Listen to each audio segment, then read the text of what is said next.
Today I'm going to be opening up about a very taboo subject. This is card reading. Okay, so let's take it back. Subject I've struggled with internally for a very long time.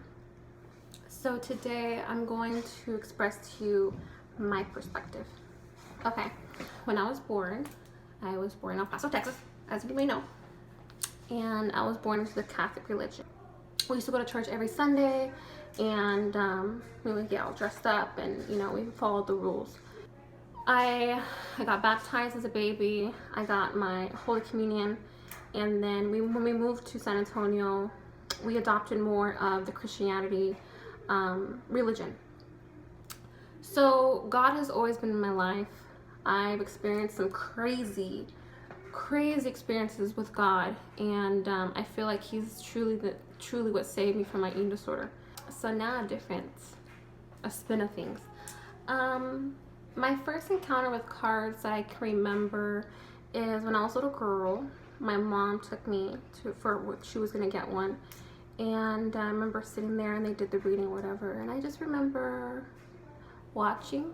I remember like flashes of it, but that was my first encounter. Never interested as a little girl. Nah. When I turned 16, I had my spiritual awakening, and that was huge for me.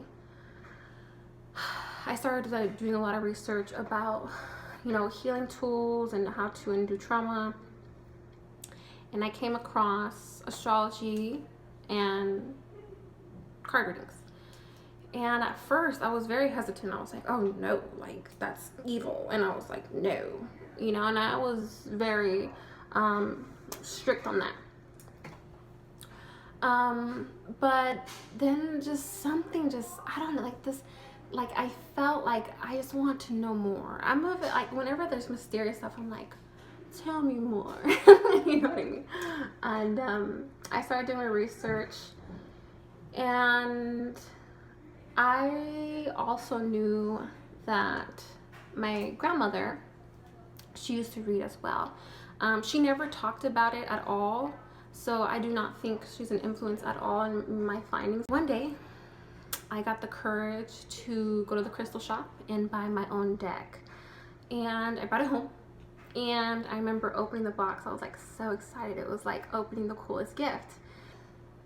I remember laying out all the cards. There's 78 cards, and I started learning. Which, if you know tarot, it's time consuming to learn, especially if you're brand new and no one's teaching you this. It's just very overwhelming. It's like this whole new world. But tarot isn't really, I'm like channeling. I'm not doing that. I'm not like summoning spirits and things. No, I'm quieting my mind. I'm taking take a deep breath in and breathing out. And what I'm doing is I'm silencing my mind, and I'm listening to my inner voice, my higher self. And then I listen to my higher self. So getting into it was risky.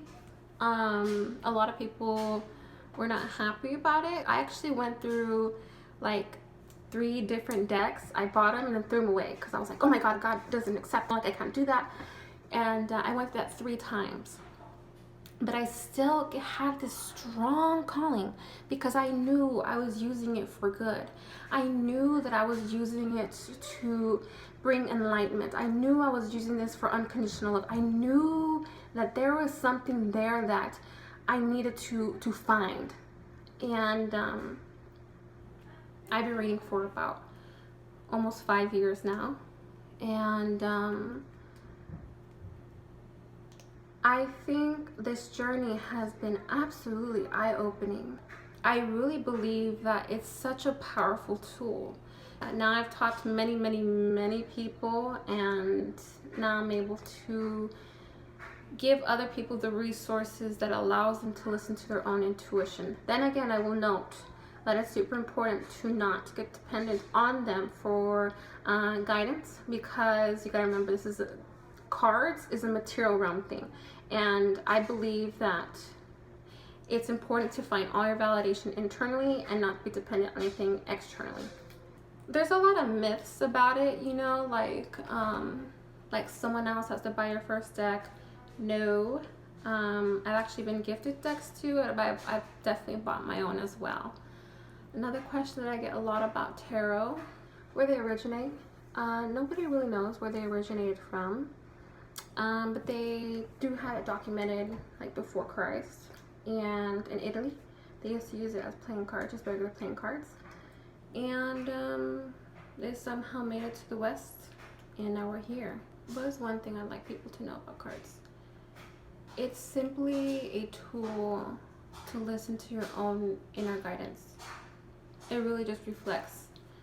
A lot of it, I like to say, when I do readings for myself, I say, higher self, what would you like to reveal to my conscious self? Oh, powerful. Because you're able to solve issues quicker. They have many different types of decks too. They have, the most common you'll find is the Rider-Waite. That's like the first one that you'll find. And you can expand to one. Once you learn that, then you can graduate to other ones, okay? I also recommend that you first learn all upright first, because each card, upright has one meaning, reverse, it's a totally different meaning. So it's really easy to get overwhelmed, but again, that's why I developed a plan for you guys to be able to learn quicker and like not have to go through all the confusing shit that I went through. Like, I simplified it and now I just give it to you and you pay me. It's super simple. I believe the best healers, right, are the healers that teach you how to heal yourself. That's power. And I haven't really had like any scary experiences or anything like that. I go more in depth of like the hows and the do's and don'ts in my class, so I'll keep it really general to me me and my experience with cards, and so hopefully there can be you and your experience with cards. So thank you for watching.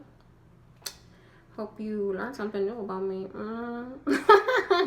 And I will see you very soon.